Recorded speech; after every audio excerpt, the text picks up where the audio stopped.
अस्सलाम वालेकुम दोस्तों, उम्मीद है आप खैरियत से होंगे। जनता की बात का एक स्पेशल एपिसोड लेकर हम आपके सामने हाजिर हैं।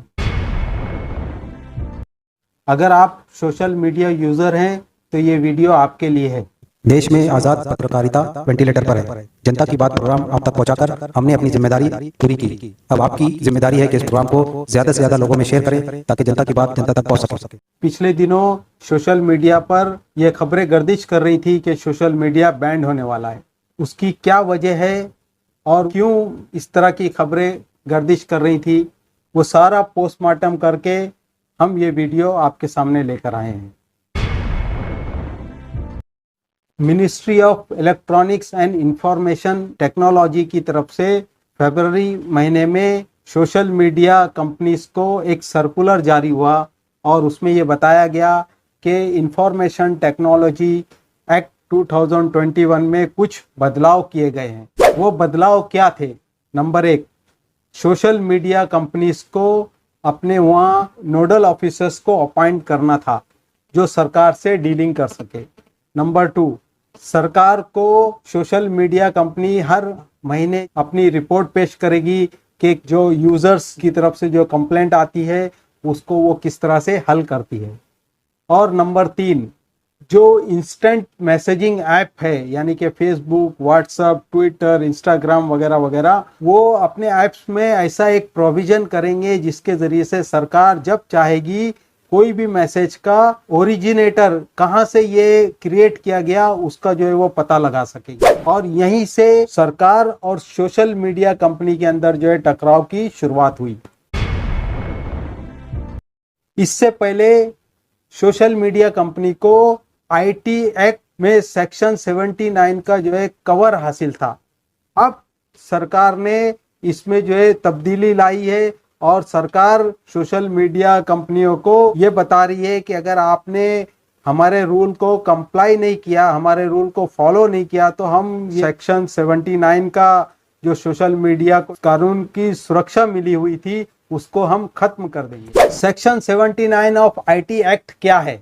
सेक्शन 79 ऑफ आईटी एक्ट 2012 ये कहता है कि कोई भी सोशल मीडिया कंपनी किसी भी डेटा जो उनके प्लेटफॉर्म पर शेयर हो रहे हैं उसके लिए जिम्मेदार नहीं है जब तक कि वो डेटा के अंदर मैनिपुलेट ना कर ले।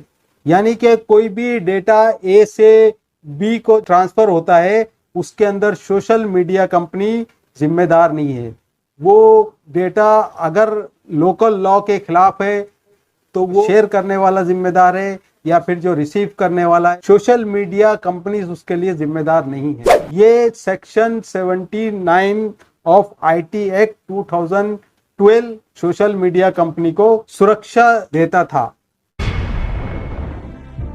ये रूल को क्यों इंट्रोड्यूस करना पड़ा? 2005 में आईआईटी स्टूडेंट्स ने एक अश्लील वीडियो bazi.com पर अपलोड किया था, जिसके बाद में क्राइम ब्रांच ने उनके खिलाफ एक्शन लिया और जो आईआईटी का स्टूडेंट था उसको गिरफ्तार किया और उसके साथ साथ bazi.com के एग्जीक्यूटिव ऑफिसर और मैनेजर को भी गिरफ्तार। और जब वो मामला कोर्ट में आया तो कोर्ट में आर्ग्यूमेंट के दौरान में कंपनी ने अपनी दलील रखी और ये बताया कि जो डेटा उसकी वेबसाइट के ऊपर शेयर हुआ था उस डेटा के शेयर करने में कंपनी का कोई रोल नहीं है। वो प्लेटफॉर्म को ए ने यूज किया था डेटा शेयरिंग बी को करने के लिए।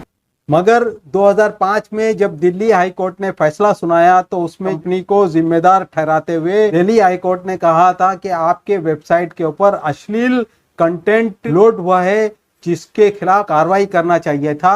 आईटी एक्ट सेक्शन 85 के जरिए से आपने कार्रवाई नहीं करी, इसके लिए आप दोषी हैं।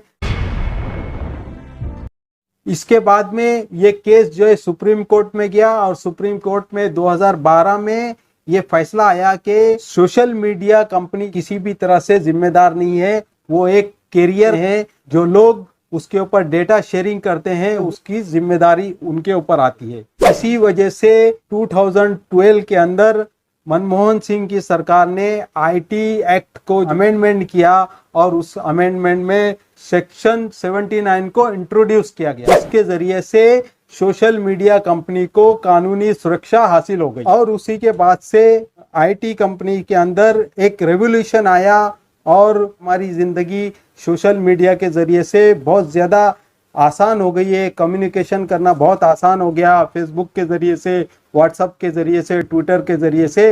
ये उसी वक्त हो सका जबकि सोशल मीडिया कंपनी को कानूनी सुरक्षा हासिल हुई। अब जो फरवरी में मोदी सरकार ने एक नया अमेंडमेंट आईटी एक्ट के अंदर किया है, उसके हिसाब से कोई भी डेटा शेयरिंग अगर लोकल लॉ के खिलाफ हो रहा है, उसमें जो शख्स ने डेटा शेयर किया है उसके साथ साथ कंपनीज की भी जिम्मेदारी तय की। आईटी एक्ट के जरिए से मोदी सरकार ने सोशल मीडिया की आजादी को भी कर्ब करने की कोशिश की है।